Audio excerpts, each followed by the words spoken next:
Hello everyone, welcome back to Guide to Everything. In today's video, I'll show you on how you can apply for a loan on Revolut.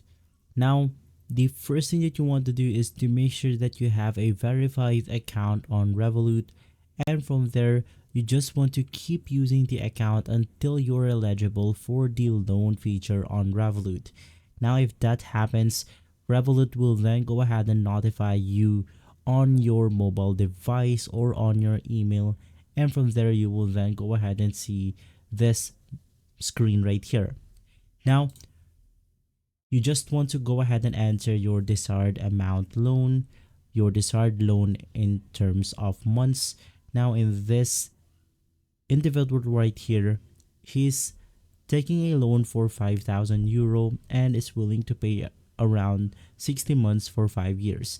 The interest rate is going to be indicated right here, the credit score range, and from there you will then go ahead and see the quotation or the breakdown of your loan.